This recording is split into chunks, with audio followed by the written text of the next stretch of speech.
오늘은 사무엘상 강의 13번째 시간으로 사무엘상 23장부터 24장의 말씀을 통하여 고난이 주는 유익이라는 제목으로 하나님의 말씀 증거하도록 하겠습니다. 성도의 삶에 주어지는 단골적인 그런 문제를 논하자면 언제나 고통, 고난의 문제를 말하지 않을 수 없을 것입니다. 우리는 이러한 문제를 어떻게 바라봐야 할까요? 우리는 오늘날 내 기분대로, 즉 자기 송연대로 행하는 기독교 신앙에 물들어 있습니다. 세상과 신앙 가운데 어느 한 노선, 견고한 노선이 아니라 그 중간 어딘가에 발을 디디면서 불안정한 여정을 향하고 있습니다. 이 시대는 그리스도인들에게 일어나는 삶의 고난과 박해를 비성경적인 태도로 대하도록 부추기는 시대입니다. 그로 인해 많은 그리스도인들이 고통과 어려움에 몸서리 칠 뿐만 아니라 자신에게는 고난이 닥치면 안 된다고까지 생각을 하곤 합니다. 그리고 이러한 이들은 그들에게 결국 어려움이 찾아오면 이런 어려움은 결코 하나님에게서 온 것이 아니다 라고 믿기까지 합니다. 또한 반면에 어떤 이들은 자기 자신들의 죄악으로 낳은 결과로서의 고난도 하나님이 허락하신 고난이다, 하나님이 주신 고난이다 라고 여기기까지 합니다. 우리는 오늘의 말씀을 통하여 고난에 대한 모든 것을 나눌 수는 없겠지만 성경을 통해 보게 되는 바 분명한 사실이 있다면 하나님께서는 자신의 자녀들에게 각자의 그 고난의 몫을 주시되 때론 고난에 처하기도 하시며 그 가운데 이루시는 선하신 뜻이 있다라는 것을 함께 깨닫게 되길 원합니다. 그러므로 우리 그리스도인들은 하나님께서 자신의 주권 가운데 우리에게 허락하신 고난에 처할 때에 단순히 그 현실 자체에서만 주목하면 안 됩니다. 오히려 그 고난의 방편으로 인하여 고난의 방편을 통하여서 우리는 깊고 긍휼하신 은혜의 경륜을 이루어 가시는 하나님의 섭리를 주목해야 하는 것입니다. 그래서 우리 그리스도인들은 고난 속에서도 믿음을 굳게 세워가는 자들이 되는 것입니다. 우리는 오늘도 역시 다윗의 생명을 찾기에 급급하고 있는 사울의 모습을 보게 될 것입니다. 다윗은 선한 일을 행함에도 불구하고 계속해서 고난을 당하죠. 그 가운데 이루어지는 하나님의 일하심이 무엇인지 오늘의 말씀을 통하여서 깊이 깨닫게 되길 간절히 소망합니다. 먼저 오늘의 본문 23장 1절부터 2절의 말씀을 우리 한 목소리로 읽겠습니다. 사람들이 다윗에게 전하여 이르되 보소서 블레셋 사람이 그 일날에 쳐서 그 타작마당을 탈취하더이다 하니 이에 다윗이 여호와께 묻자와 이르되 내가 가서 이 블레셋 사람들을 치리이까 여호와께서 다윗에게 이르시되 가서 블레셋 사람들을 치고 그 일날을 구원하라 하시니 아멘. 사울 왕이 도액을 통하여서 제사장들을 집단 살해한 후에 블레셋 군대가 그 일날 지역을 공격하여서 타작마당을 점령하는 일이 발생했습니다. 사울 왕이 정신없이 다윗을 잡아 죽이려는 동안에 이 틈을 타서 블레셋이 침략해온 것이죠. 그 가운데 취하는 다윗의 자세가 어떻습니까? 그는 지금 사울로부터 억울하게 쫓기고 있으면서 죽음의 위협에 놓여있지 않습니까? 그 가운데 다윗은요, 하나님께 자신이 블레셋 사람들을 쳐서 그 일날에 구원해내야 하는지 묻습니다. 이어지는 3절의 말씀을 보면 다윗의 사람들은 쫓기고 있는 자신의 자신들의 처지도 너무 힘겹고 불안한데 블레셋과 전투를 벌이는 건 너무 무모한 일이 아니냐 이렇게 여기기 시작했습니다. 그러나 그럼에도 불구하고 다윗은 하나님께 하나님 우리가 해야 할 일이 무엇입니까? 묻는 것이죠. 우리는 이를 통해서 다윗이라는 사람이 넓은 아량과 애국심을 품은 사람임을 알 수 있고 또한 굉장히 경건한 사람이라는 것을 알 수 있습니다. 그는 현실의 어려움에 빠져서 하나님의 뜻을 저버리지 아니하였고 그런 여론들에 이끌려서 하나님의 일이 무엇인지 궁금해하지 않는 그런 자세를 가지지도 아니하였고 하나님께 지금 제가 해야 될 의무가 무엇입니까? 이런 의무에 대해서 여쭈어서 그분의 지시를 따라서 행하는 사람이었기 때문입니다. 이는 오늘날의 그리스도인들에게도 적용되어져야 하는 말씀입니다. 어떠한 상황이든지 어떠한 환경이든지 우리 인간은 언제나 그 상황을 탓하면서 환경을 탓하고 그럴 수밖에 없었던 이유가 있었다라는 것을 변명하기 바쁘지만 우리 그리스도인들은 어떤 상황이든 어떤 환경이든 그 가운데 하나님의 뜻을 구하며 그 뜻에 굴복하며 순종해야 하는 것이 바로 우리 그리스도인이다라는 거예요. 다윗은 하나님의 일하심 가운데 블레셋과의 전투에서 승리해서 그 일날을 구원해냈습니다. 사울 왕은 다윗의 군대가 블레셋을 치기 위해 그일라에 모였다는 사실을 보고받게 됩니다. 이어지는 말씀 본문 23장 7절 말씀입니다. 한 목소리로 읽겠습니다. 다윗이 그일라에 온 것을 어떤 사람이 사울에게 알림해 사울이 이르되 하나님이 그를 내 손에 넘기셨도다. 그가 문과 문 빗장이 있는 성읍에 들어갔으니 갇혔도다. 아멘. 다윗은 블레셋을 물리침으로써 사울을 도와줬죠. 그러나 사울은 여전히 다윗을 죽이려고 합니다. 여러분, 이처럼 죄의 눈이 이미 가려진 사람들은요, 무엇을 봐야 하는지, 또한 무엇을 보면 안 되는지 판단하는 능력 자체를 가질 수가 없게 됩니다. 그 가운데 사울이 뭐라고 합니까? 하나님이 그를 내 손에 넘기셨다라고 말하지 않습니까? 사울은 마치 지금 하나님께서 자기의 편에 서 계시는 듯이 착각을 하고 있죠. 그 지금보다도 여태까지 어땠어요? 그는 지금보다도 여태까지 너무나도 다윗을 죽이기에 좋은 일들이 여러 번 있었지만 빈번하게 다윗을 놓치지 않았습니까? 승리하기도 전에 미리 승리감에 헛되게 도취되어 있습니다. 얼마나 욕된 일이에요. 이 소식이 또한 다윗의 귀에 들어가게 되었습니다. 이어지는 본문 말씀 23장 9절부터 12절의 말씀 한 목소리로 읽도록 하겠습니다. 다윗은 사울이 자기를 해하려 하는 음모를 알고 제사장 아비아달에게 이르되 에봇을 이리로 가져오라 하고, 다윗이 이르되 이스라엘 하나님 여호와여, 사울이 나 때문에 이 성읍을 멸하려고 그일라로 내려오기를 꾀한다 함을 주의 종이 분명히 들었나이다. 그일라 사람들이 나를 그의 손에 넘기겠나이까? 주의 종이 들은 대로 사울이 내려오겠나이까? 이스라엘 하나님 여호와여, 원하건대 주의 종에게 일러 주옵소서 하니 여호와께서 이르시되 그가 내려오리라 하신지라. 다윗이 이르되 그일라 사람들이 나와 내 사람들을 사울의 손에 넘기겠나이까 하니 여호와께서 이르시되 그들이 너를 넘기리라 하신지라. 아멘. 사울 왕이 이러한 전략을 알게 된 다윗은요, 그와 맞서 싸우려 했던 것이 아니라 하나님께 그 뜻을 구하는, 하나님을 의존하는 자세를 가졌습니다. 다윗은 고난이 다가올 때마다, 또한 어려움이 닥쳐올 때마다 오히려 하나님의 뜻을 구하는 자세를 지녔던 거예요. 이렇게 그는 매사에 하나님의 뜻을 깨닫고 행동하려는 신앙적인 기도의 자세를 놓치지 않았습니다. 그러나 결국 다윗의 일행은 하나님의 뜻을 깨달아서 그일라를 떠나게 되었습니다. 왜냐하면 그곳 사람이 다윗의 일행을 사울에게 내어주리라 라는 하나님의 말씀 때문이었습니다. 여러분, 다윗은요, 그일라 사람들의 블레셋의 손에서 구출해 주었는데, 구원해 주었는데도 그들에게서 배신을 당합니다. 또한 다윗은요, 사울 왕에게 여러 유익들을 줬음에도 불구하고 사울 왕에게서도 배신을 당합니다. 그러나 이러한 고난이 지금 다윗에게 주는 유익이 무엇인지 함께 보기 원합니다. 그러한 배신이 더해지면 더해질 때마다 다윗은 어떤 유익을 누리고 있습니까? 그는 하나님만을 더욱 신뢰하게 되었습니다.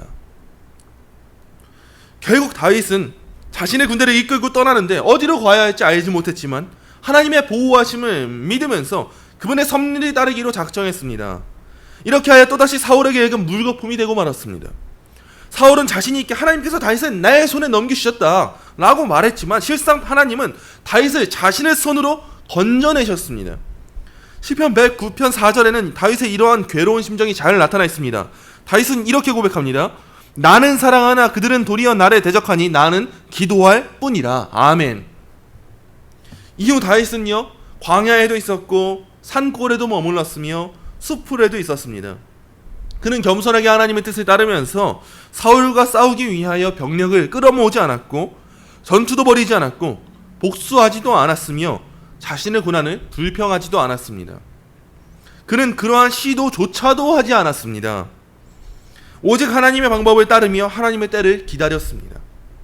사울은 더욱 완악해져서 다윗을 추격하기 힘썼고 하나님은 다윗을 지키셨습니다. 그 가운데 하나님께서는 요나단을 통하여서 다윗을 위로하기도 하셨습니다. 본문 23장 17절부터 18절의 말씀입니다. 곧 요나단이 그에게 이르기를 두려워하지 말라. 내 아버지 사울의 손이 내게 미치지 못할 것이요 너는 이스라엘 왕이 되고 나는 내 다음이 될 것을 내 아버지 사울도 안다니라. 두 사람이 여호와 앞에서 언약하고 다윗은 숲풀에 머물고 요나단은 자기 집으로 돌아가니라. 아멘. 다윗을 향하여서 위로를 얻게 하시는 하나님께서는 언약으로 하여금 위로를 누리게 하십니다.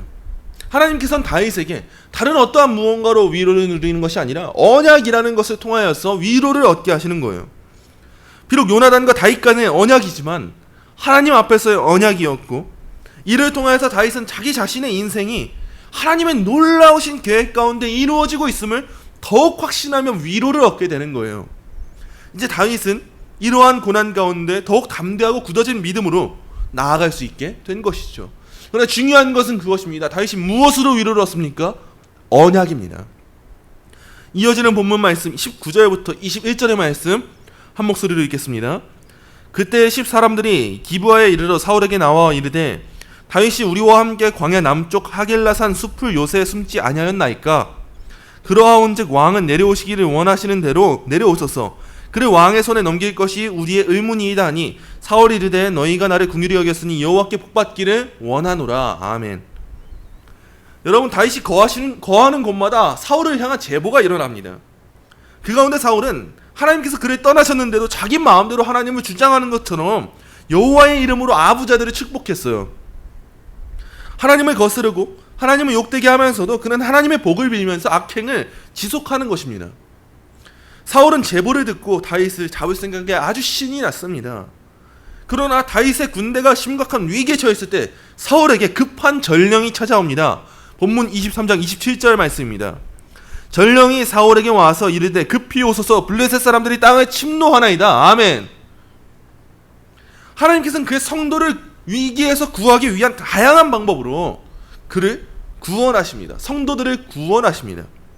위기에 처한 다윗을 구원하시기 위하여서 하나님께서는 블레셋 군대를 동원하여서 사울의 발걸음을 돌이키셨습니다. 여기서 우리는 다윗의 생명을 보호하시는 그런 하나님의 놀라운 뜻을 보게 됩니다. 즉 블레셋 군대의 출현은 하나님의 놀라우신 구원 경륜을 통하여서 이루신 것입니다. 1945년 8월 15일 일본의 무조건 항복으로 제2차 세계대전이 막을 내렸습니다. 만일 며칠만 더 늦게 종전되었더라면 한국의 많은 성도들, 특히 사역자들이 살해될 뻔했습니다. 이들을 죽이려고 작성된 명단은 후에 밝혀졌다라고 합니다. 이처럼 하나님께서는 다양한 방법으로 자신의 성도들을 보호하시는 분이십니다. 지금까지 우리는 다윗을 죽이려고 계속해서 쫓아다녔지만 결코 그렇게 할 수 없었던 사울의 모습을 보았습니다. 그러나 이제 우린 사울을 죽일 수 있음에도 불구하고 죽이지 않는 다윗의 모습을 보게 됩니다. 이어지는 말씀 사무엘상 24장 1절부터 4절까지의 말씀 우리 함께 읽겠습니다.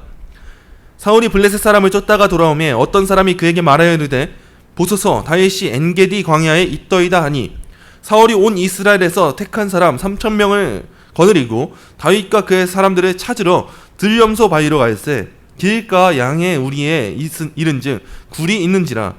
사울이 뒤를 보러 들어가니라. 다윗과 그의 사람들이 그 굴 깊은 곳에 있더니 다윗의 사람들이 이르되 보소서 여호와께서 당신에게 이르시기를 내가 원수를 내 손에 넘기리니 내 생각에 좋은 대로 그에게 행하라 하시더니 이것이 그날이니이다 하니 다윗이 일어나서 사울의 겉자락을 가만히 베니라. 아멘.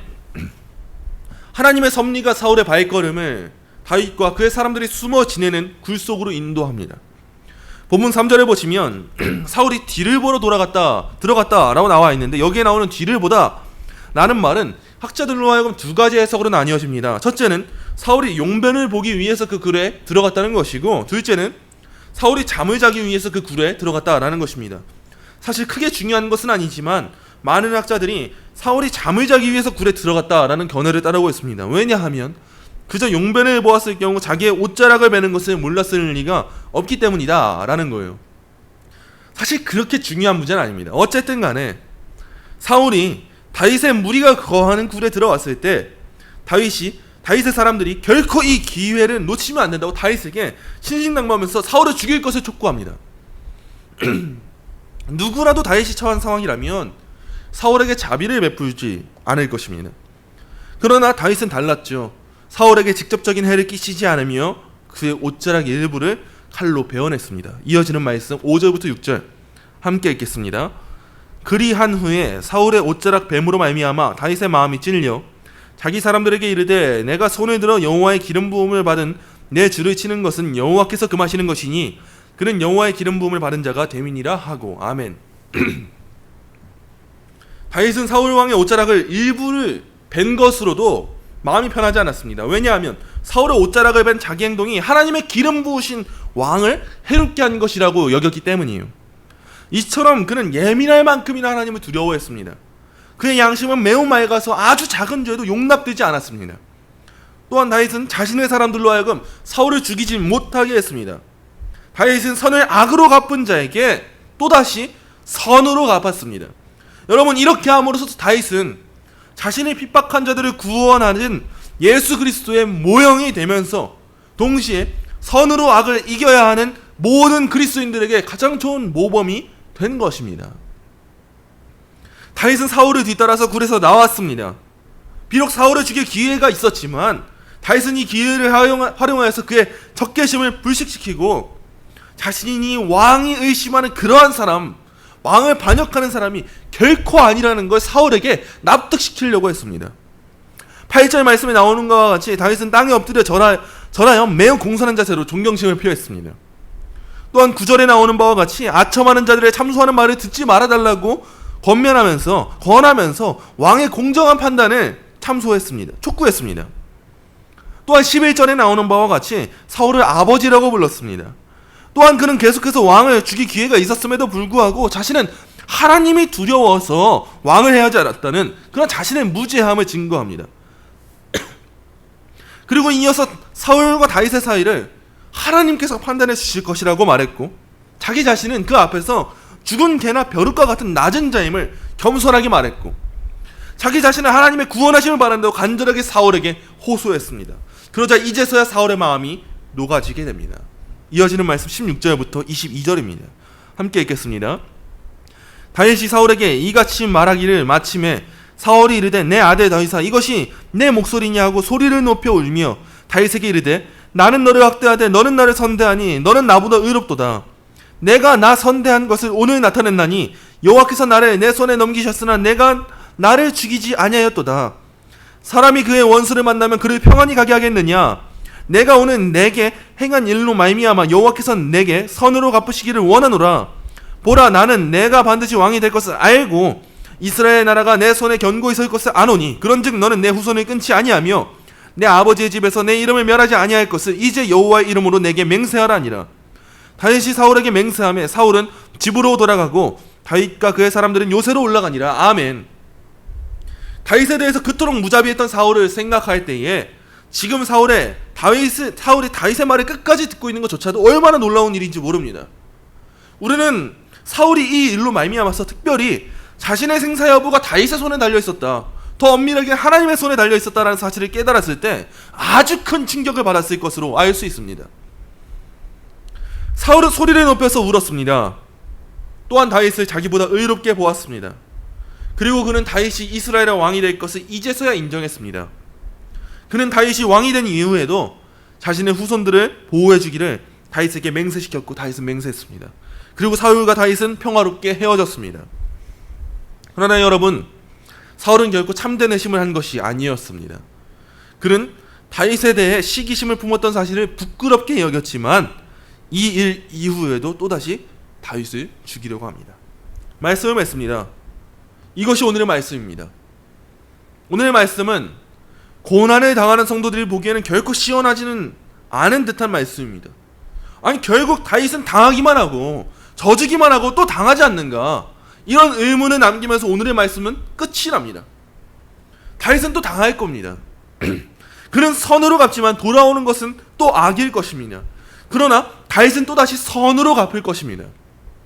여러분, 이 가운데 이루어지는 것이 무엇이겠습니까? 우리가 여지껏 그토록 말한 바와 같이 하나님의 놀라운 경륜이 이루어지게 될 것입니다.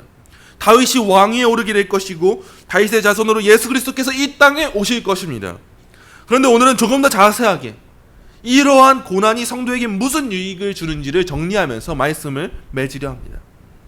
첫째, 고난은 성도의 믿음을 키워줍니다. 하나님께서 고난으로 우리를 시험하시는 가장 중요한 목적은 우리의 믿음이 얼마나 강한지 시험하는 데 있습니다. 마치 이삭을 바치는 아브라함의 모습과도 같습니다. 하나님께서 우리가 영적으로 자신을 돌아보고 점검하도록 하나님께서는 우리를 도우시는 분이십니다. 하나님께서 우리로 하여금 혹독한 시련을 겪게 하실 때마다 우리는 그 시련을 통하여서 자기 믿음의 강점이나 약점과 하나님의 성실하심을 깨닫게 될 것입니다. 그러므로 고난은 성도의 믿음을 키워줍니다. 둘째, 고난은 성도로 하여금 겸손하게 합니다. 바울은 고린도후서 12장에서 놀라운 증언을 합니다.